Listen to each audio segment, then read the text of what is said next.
Coucou mes anges imparfaits, j'espère que vous allez bien. Moi je vais très bien, grâce à Dieu. On va parler de quelque chose de terrible et terrifiant. On va parler des gens qui aiment se réjouir des malheurs des autres. Ce n'est un mystère pour personne. La nature humaine est complexe, mystérieuse. Nous sommes des hybrides. Nous sommes ni anges ni démons.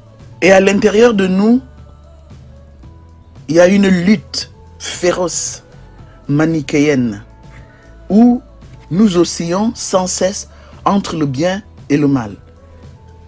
Il arrive souvent, très souvent, trop souvent, et donc fréquemment, que le démon qui sommeille en nous domine, que le démon écrase l'ange qui est en nous.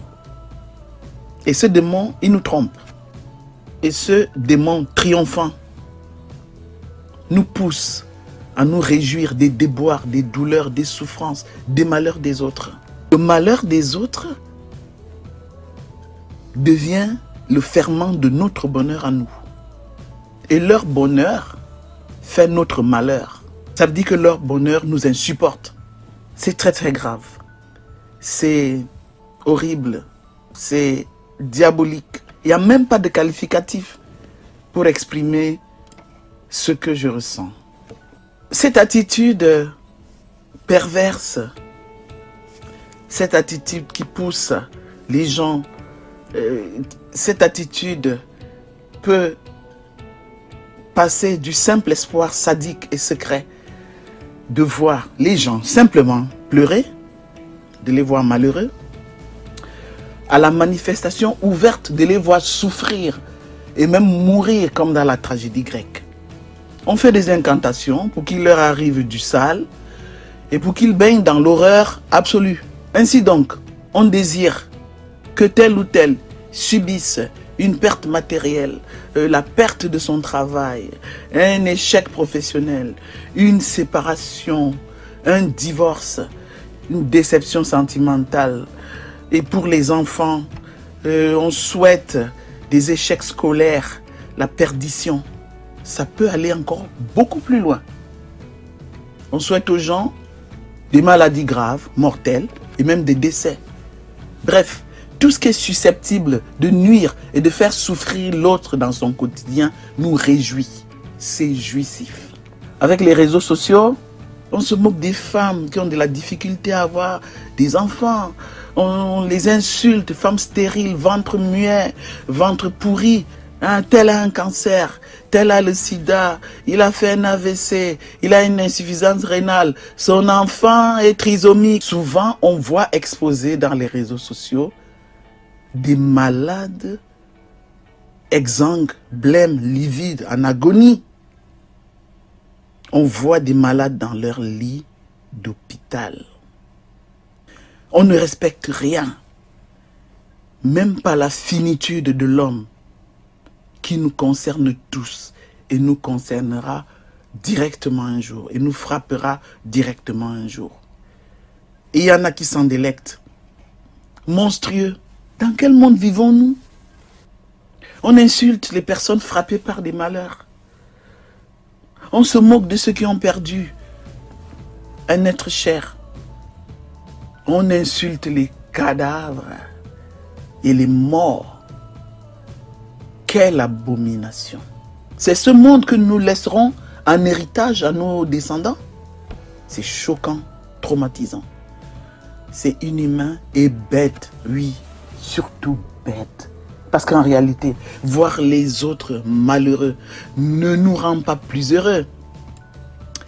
Bête 1000 fois, surtout parce que nous sommes tous soumis aux problèmes de la condition humaine. On va tous y passer à un moment donné de nos vies, ou voir des proches y passer. Comme le dit Terence, célèbre poète latin. Je suis homme, et rien de ce qui est humain ne m'est étranger. Nous sommes des humains et nous allons affronter un jour la douleur, la souffrance, les maladies, les malheurs et la mort. Ça ne sert à rien de se moquer des autres. Je me souviens, puisqu'il y a des drépanocytaires dans ma famille, Je me souviens quand on était petit dans notre maison familiale, dans notre quartier, et que on était souvent malade.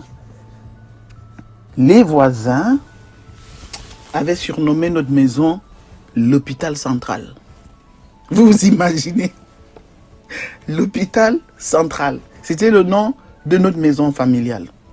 Souhaiter le malheur à autrui est révélateur de notre manque d'empathie, notre manque de cœur, surtout de notre mal-être, de notre méchanceté, de notre bêtise épaisse et profonde. La vie est très complexe et mystérieuse. Faisons attention. Se réjouir des malheurs des autres apporte une joie, entre guillemets, éphémère et factice. En réalité, ça ne nous fait aucun bien. Au contraire, en faisant cela, on dessine le diable sur son propre mur et on attire sur nous ce que nous souhaitons aux autres. Se réjouir des malheurs des autres peut nous porter malheur. Faisons très attention. Le rire que nous produisons et qui sort de notre cœur dur, méchant, sombre, peut nous revenir en un énorme ricanement terrible et tonitruant, comme un boomerang, et impacter négativement, diaboliquement nos vies. Mes anges imparfaits, arrêtons avec la sorcellerie, lis-vous. La sorcellerie n'a jamais rien apporté à personne, absolument rien. C'est prouvé. Et cherchons à nous soigner de cette pathologie bizarre, débile et inhumaine. Merci de m'avoir écouté. Ramenez-nous des abonnés pour notre chaîne, qui avance, mais qui avance très très lentement. Likez, commentez. 1000 bisous et 1000 choses. On est ensemble.